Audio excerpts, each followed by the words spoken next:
Obrigada, Marta. É um prazer estar aqui falando com vocês. Conhecer a Priscila, aprendi várias coisas escutando com ela. Nós publicamos uma carta no Caderno de Saúde Pública juntos, mas eu não conhecia ela pessoalmente. Encontrar também a Elaine, que é minha amiga de outra vida. Então, eu vou seguir a dica da Priscila e ficar por aqui, que eu acho que ficou melhor. Pode passar o próximo, por favor? Então, conforme a Marta falou, eu sou médica, epidemiologista e estou trabalhando há 11 anos dedicada especificamente a essa área de avaliação de tecnologias em saúde, né? E a Priscila já adiantou muito o meu caminho, porque realmente, sem os pacientes entenderem a lógica do sistema, eles não vão conseguir participar ativamente, né? Nós temos um projeto, porque assim, desde o começo da Conitec, né, eu já trabalhei antes de ter Conitec, quando era Citec só, então eu acompanhei todo o começo da Conitec esses anos todos, e a gente percebia que muitas vezes os pacientes não entendiam qual a lógica da avaliação de tecnologias. Então, nós temos um projeto dedicado a isso, a letramento, não só de pacientes, mas médicos, enfermeiras, profissionais de saúde, que muitas vezes também não entendem a lógica que o governo usa para incorporar ou não uma determinada tecnologia. Pode passar, por favor? Então, o que é isso que a gente chama de avaliação de tecnologias? A primeira coisa é uma área obrigatoriamente multidisciplinar, né? Então, eu tenho a equipe lá do Instituto Nacional de Cardiologia. Hoje nós temos 14 pessoas, que vai desde alunos que ajudam muito a gente, vão criando essa consciência da avaliação crítica das tecnologias. Temos farmacêuticos, médicos, enfermeiros, estatísticos.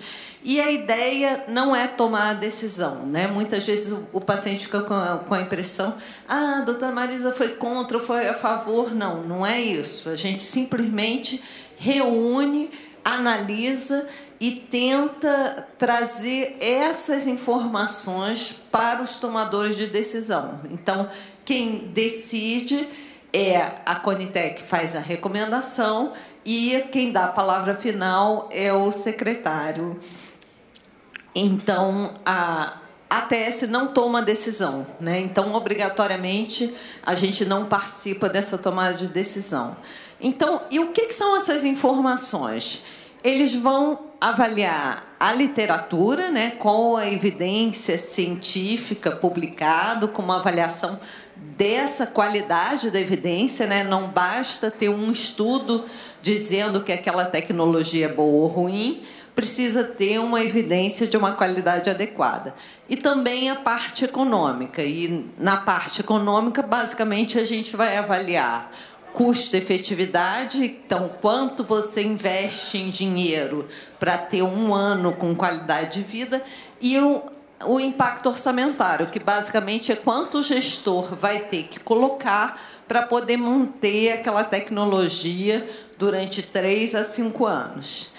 E ela é uma decisão que utiliza vários critérios, né? Os decisores, a gente apresenta não só se a tecnologia funciona ou não, mas problemas logísticos, se tem que fazer uma obra, se tem que importar um determinado insumo. E a gente costuma dizer que ela é interativa e iterativa, né? Então, a gente recebe informação dos especialistas, de várias pessoas, e essa informação vai e volta, né? Então, a partir do feedback da primeira reunião, a gente vai modificando, a partir da consulta pública, a gente modifica aquele parecer até a chegada da recomendação final. Pode passar o próximo?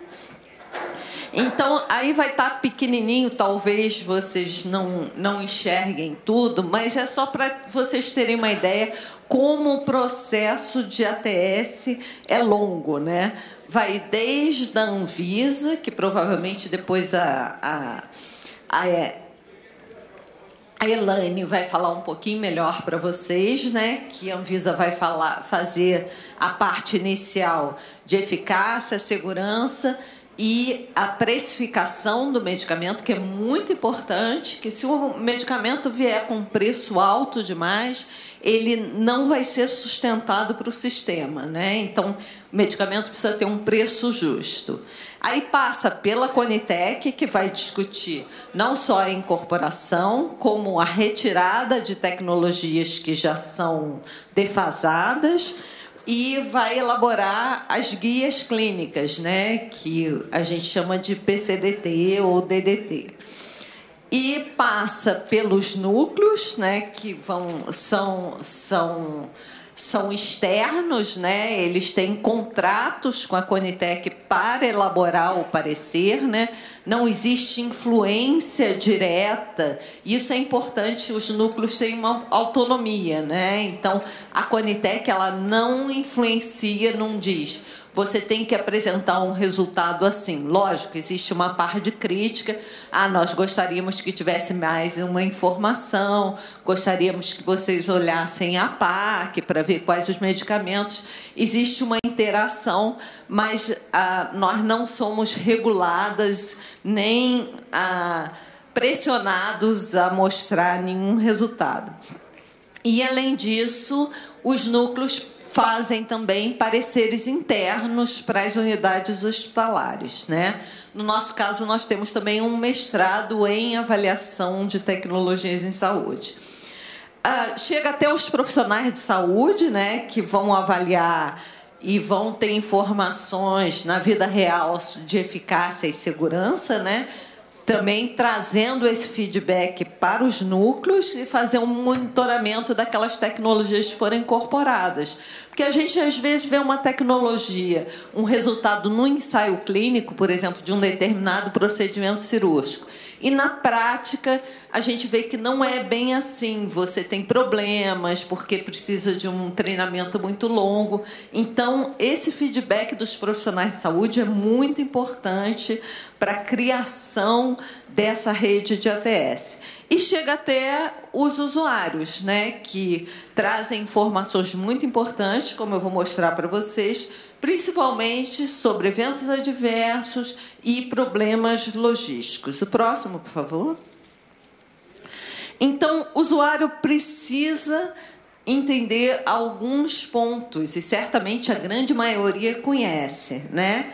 Primeiro, nós temos limitações exatamente por ter um sistema universal de saúde, né? Então, é muito difícil, por exemplo, se você tiver um procedimento elaborado que dependa de um treinamento muito longo, você conseguir, conforme a Priscila falou, garantir que isso vai funcionar no Brasil inteiro é muito complicado, né? Nós tivemos agora um caso recente, medicação incorporada para pacientes de alto risco com Covid, e que grande parte das pessoas não acessou aquele medicamento simplesmente porque essa informação não foi difundida da forma adequada. Então, essas são as dificuldades do Sistema Universal de Saúde. Monitorar, treinar as pessoas, é bem complicado na prática.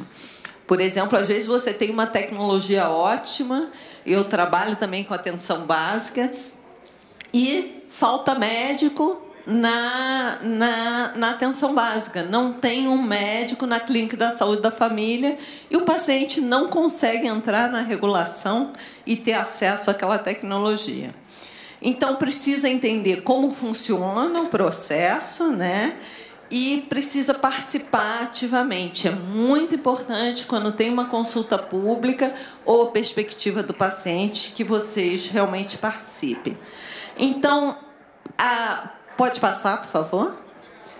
A grande ideia da ATS é pensar principalmente num sistema universal de saúde público, né, gratuito, nesse benefício coletivo, porque, infelizmente, a verdade é essa: o cobertor é curto e, quando você cobre mais um ponto, vai faltar em outro ponto. Infelizmente, o orçamento de saúde ele não acompanha, por exemplo, o aumento do preço dos medicamentos, né? Então, hoje nós temos uma crise no sistema de saúde, não é só no Brasil, não. Inglaterra, França, vários países estão vivendo uma crise muito importante, principalmente trazido pelo alto custo dos medicamentos. Então, e não só o recurso financeiro é escasso, mas também o recurso de pessoas, de espaço, né? Então, sem ter uma avaliação sistemática, quando a gente chama sistemática, é que a gente tem que procurar todas as informações e não pescar alguma informação que seja favorável ou desfavorável àquele determinado medicamento. Então, fica muito difícil a gente entender qual a melhor alternativa. E, na verdade, muitas vezes o médico ele é influenciado pela indústria farmacêutica, ele é formado, ele vai num congresso, ele vai assistir uma pessoa que é paga pela indústria farmacêutica. Então, simplesmente, o fato do médico prescrever não significa que aquela é o melhor medicamento. Pode passar? Então, aí eu trago 2 exemplos, porque eu me interessei a trabalhar na área de ATS, né? Então, nessa época, eu trabalhava num hospital privado que tinha todo o recurso financeiro, né? E eu me deparei com esses 2 problemas, né? Um era um dispositivo que naquela época era uma coisa muito nova, hoje já não é, né? Para avaliar a glicemia, que você era uma caneta automática que doía menos, né? Trazia conforto aos pacientes. E nós descobrimos depois, nessa publicação do CDC, eu estive num congresso nos Estados Unidos, a gente viu a apresentação desse trabalho, que esses dispositivos, quando utilizados entre pacientes diferentes no hospital, tinham risco de transmissão de AIDS, hepatite B e hepatite C, né? Então, o hospital comprou aquele dispositivo muito rápido, porque todo mundo foi animado, achou que era ótimo, e depois a gente viu que era um dispositivo que trazia risco, então tinha que ter um dispositivo individual para cada paciente, ou então era melhor não usar, mostrando para vocês o risco que, às vezes, uma nova tecnologia traz. E o outro era um medicamento que, na época, era utilizado para sepsis, chamado Xigris. Elaine também acompanhou. Esse medicamento depois saiu do mercado. Era um medicamento caríssimo, todo mundo ficou muito animado, porque vai salvar os pacientes com sepse. E, no final, viu que o risco dele matar o paciente por sangramento era maior do que o risco de salvar aquele paciente da sepse, né? Então, só mostrando, e foi um medicamento que foi maciçamente utilizado, principalmente nesse hospital que eu trabalhava, usava muito, né? Então, como é importante a gente ter uma avaliação mais cuidadosa do risco. Próximo. Então, como eu falei para vocês, a decisão, né, a Conitec, essa comissão que faz a recomendação, que depois habitualmente é aceita pelo secretário, ela é uma decisão que leva em conta todos esses fatores. Não é só a evidência, não é só a parte econômica, é tudo isso, né? Incluindo problemas éticos, barreiras, como a Priscila falou, problema de infusão, né? Então, muitas vezes, as pessoas se ligam só no medicamento e não pensam nessa linha do cuidado até chegar ao medicamento. A gente tem um outro estudo que uma aluna minha está fazendo sobre um medicamento para insuficiência cardíaca que precisa de um exame chamado BNP. Mas esse exame só está disponível em 20% dos municípios do Rio de Janeiro. Então, é uma incorporação falsa. De fato, essa incorporação só vai criar mais inequidade, vai privilegiar as pessoas que estão nos grandes centros, né? Então, pensar nesses aspectos de incorporação é complicado, porque o tempo para elaboração do parecer é relativamente pequeno, mas é muito importante pensar em todos esses aspectos. Aspectos regulatórios também, né? Então, até essa carta que eu e Priscila escrevemos juntas fala sobre o problema dos medicamentos off-label, né? Então, uma discussão mais longa, eu não vou continuar por aqui. Próximo. Então, como é que acontece essa elaboração do parecer, né? Primeiro tem um processo de priorização que é feita dentro do DGITES, né? Desse departamento que fica dentro do Ministério da Saúde, diferente de outros países, muitas vezes, que tem agências autônomas, né? Aqui ele fica dentro do Ministério da Saúde. Então, o Ministério, as secretarias do Ministério e o próprio DGITES faz uma priorização, pede um parecer que habitualmente é elaborado por um dos núcleos, né? Os núcleos são grupos que ficam, por exemplo, em hospitais universitários, hospitais de ensino. Tem uma primeira reunião, onde o parecerista, as reuniões são online, o parecerista apresenta todas aquelas evidências científicas, custo-efetividade, impacto orçamentário, problemas logísticos, de equidade, e, obviamente, tem pareceres que são diferentes. Tem pessoas que abordam mais problemas logísticos e pessoas que abordam menos, né? Então, o que a Priscila falou é correto, né? Ainda falta um pouco de informação, principalmente nesses problemas de implementação. Algumas vezes tem a experiência do paciente, que depois, se o filminho rodar, eu vou mostrar um pouquinho mais com vocês, né? Então, nesse pedaço que é a perspectiva do paciente, um paciente é convidado para falar, e às vezes é bem importante, quando a pessoa conhece o processo mais, ela pode trazer informações que são muito importantes. Passa pela consulta pública, qualquer pessoa no Brasil pode e deve contribuir na consulta pública. Eu também vou falar um pouquinho quais as informações são importantes para vocês trazerem na consulta pública. Passa por uma segunda reunião, onde o parecerista traz todo aquele resumo que foi enviado nas consultas públicas, e tem uma fase que a gente chama de pós-Conitec. A Conitec recomendou favoravelmente, o secretário ratificou essa decisão da Conitec. Ainda existe um processo depois, né? Muitas vezes tem que passar por pactuação com o Estado e município, você tem todo o processo licitatório. Então, essa também é uma informação importante. Foi aprovado não significa que no dia seguinte vai estar disponível no Estado, né? Então, tem um processo que, dependendo do medicamento ou da tecnologia, pode demorar bem mais. Próximo. Você pode ver se o filme roda com som? Vamos ver se ele vai rodar.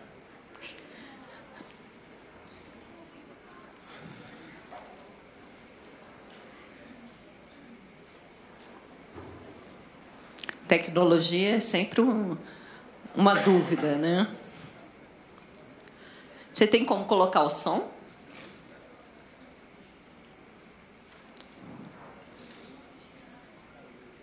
Você sabia que pode colaborar no processo de decisão para que novas tecnologias em saúde estejam disponíveis no SUS? Como paciente, parente ou participante de associações, você pode apresentar o seu relato à Conitec, Comissão Nacional de Incorporação de Tecnologias no SUS. A finalidade é oferecer a visão do usuário ao contar suas experiências no enfrentamento das mais diversas condições de saúde, ampliando assim a participação social no processo de melhorias da saúde pública.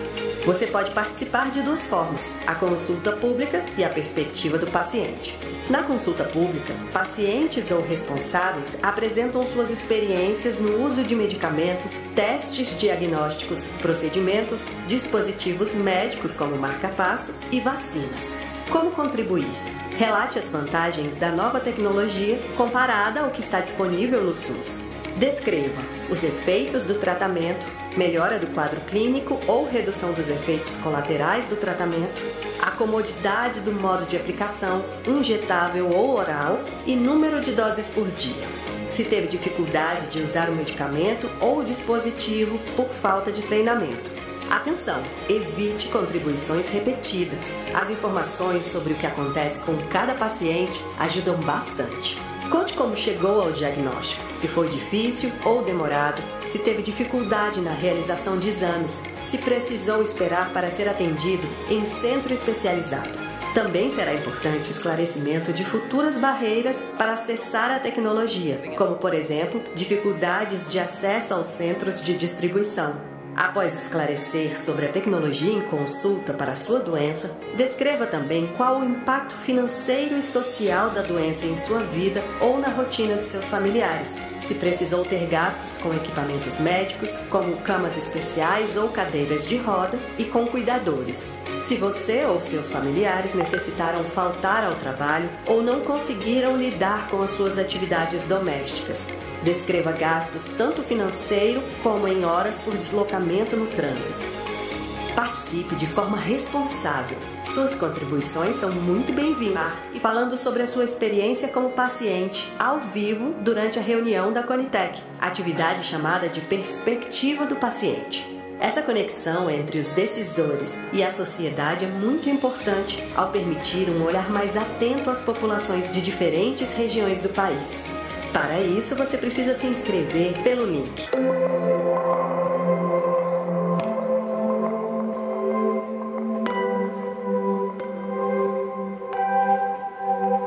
Você pode mudar o SUS.